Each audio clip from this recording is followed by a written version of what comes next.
এই আংটাটির সাথে মহানবী সাল্লাল্লাহু আলাইহি সাল্লাম মিরাজের রাতে তার জান্নাতি বাহন বুরাককে বেঁধেছিলেন।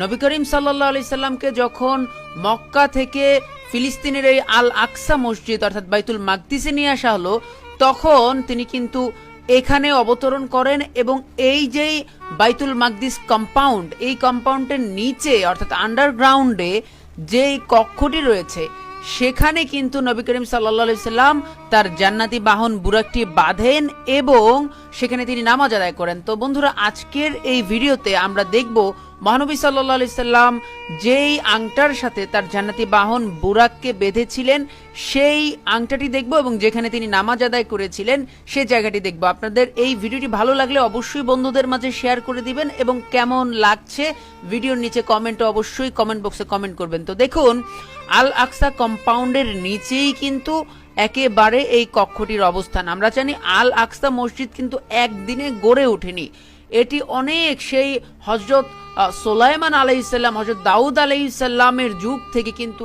এই কম্পাউন্ড তৈরি হয়েছে এবং এই কম্পাউন্ডটিকে জিনেরা তৈরি করেছে, অর্থাৎ জিনদের দ্বারা এখানকার বড় বড় পাথরগুলো এনে তারপর এই মসজিদটি তৈরি করেছিল হযরত সুলাইমান আলাইহিসসালাম। তো বন্ধুরা, এই হচ্ছে সেই কম্পাউন্ড যেখানে নবী করিম সাল্লাল্লাহু আলাইহি সাল্লাম বুরাক থেকে নামেন এবং এই ঠিক কক্ষটিকেই বলা হয় যে এখানে নবী করিম সাল্লাল্লাহু আলাইহি সাল্লাম 2 রাকাত নফল নামাজ আদায় করেন এবং এই কক্ষের পাশেই কিন্তু সেই আংটা এখনো নবী করিম সাল্লাল্লাহু আলাইহি সাল্লামের স্মৃতি স্মরণে এখানে এখনো কিন্তু একেবারে স্পষ্ট আকারে কিন্তু রাখা হয়েছে। সেই আংটাটি বলা হয়ে থাকে এই সেই আংটা যে আংটার সাথে নবীজি সাল্লাল্লাহু আলাইহি সাল্লামের জান্নাতি বাহন বুরাককে বেঁধে রাখা হয়েছিল। দেখুন, এটি হচ্ছে আল আকসা কম্পাউন্ড অর্থাৎ বাইতুল মাকদিস কম্পাউন্ড।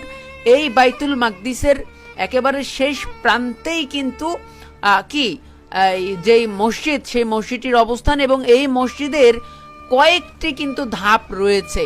আর এই ধাপগুলো সেই হযরত দাউদ আলাইহিস সালাম থেকে শুরু করে এখন পর্যন্ত সর্বশেষ ওসমানীয় যে শাসকরা ছিল তারা কিন্তু এটিকে ধীরে ধীরে গড়ে তুলেছে এবং এটি হচ্ছে একটি একেবারে হুবহু আল আকসা অর্থাৎ বাইতুল মাকদিসের একটি নমুনা এবং এই নমুনার কোথায় কোন কক্ষে কি রয়েছে ইত্যাদি ইত্যাদি বিষয়গুলো কিন্তু এই নমুনায় তুলে ধরা হয়েছে। তো বন্ধুরা, এই মসজিদেই মিরাজের রাতে নবী করিম সাল্লাল্লাহু আলাইহি সাল্লামকে জান্নাতি বাহন বুরাকে চড়িয়ে জিব্রাইল আমিন প্রথমে এখানে